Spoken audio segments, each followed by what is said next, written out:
નમસ્કાર વિદ્યાર્થી મિત્રો, ખૂબ જ સરસ મજાનો પ્રશ્ન છે. કોન્સ્ટેબલ 2025માં પૂછાઈ ગયો, 26માં પૂછાવાની પણ શક્યતા છે, કેમ કે આ પ્રશ્ન અવારનવાર પૂછાતો હોય છે. હવે સાદા વ્યાજે 8 વર્ષમાં પૈસા બમણા થાય તો કેટલા વર્ષમાં તે મૂળ રકમના 5 ગણા થશે? હવે મિત્રો યાદ રાખો કે 8 વર્ષમાં કીધું, બરાબર.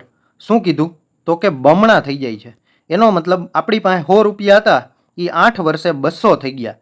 તો એનો મતલબ આ 200ની અંદર 100 આપણી મૂળ રકમ છે અને 100 વ્યાજ છે.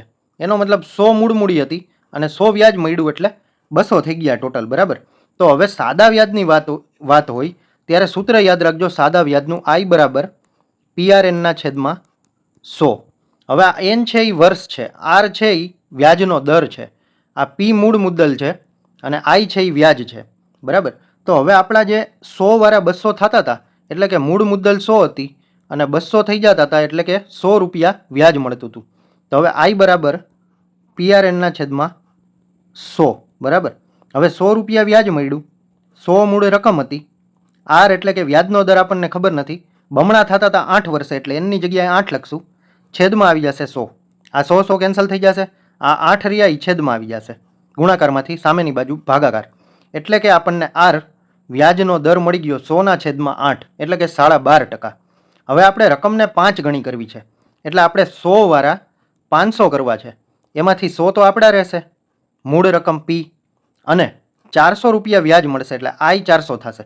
તો હવે I ની જગ્યાએ 400 મૂકો, એના બરાબર P ની જગ્યાએ 100 મૂકો, ગુણ્યા R આપણને આની પહેલાના સ્ટેપમાં મળ્યો 100ના છેદમાં 8 એ લખી દેશું, અને N તો હવે આપણે શોધવાનું છે કે કેટલા વર્ષે 5 ગણા થશે, બરાબર. અને આ છેદમાં 100 છે એ એમને લખી લેશું. હવે 100 કેન્સલ થઈ ગયા, આ જે 100 છે બરાબરની ઓલી બાજુ ગુણાકારમાંથી નીચે ભાગાકારમાં વહી જશે, આ 8 ભાગાકારમાંથી ઉપર ગુણાકારમાં આવી જશે.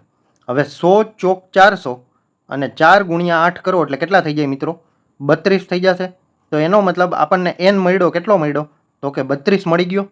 એનો મતલબ કે 100 વાળા 500 એટલે કે 5 ગણા થવામાં 32 વર્ષનો ટાઈમ લાગશે, એટલે આપણો ઓપ્શન એ સાચો થઈ જશે. Option A is correct, 32. હવે મિત્રો આ દાખલો સમજાઈ ગયો હોય તો આ ચેનલને સબસ્ક્રાઈબ કરી નાખજો. ધન્યવાદ.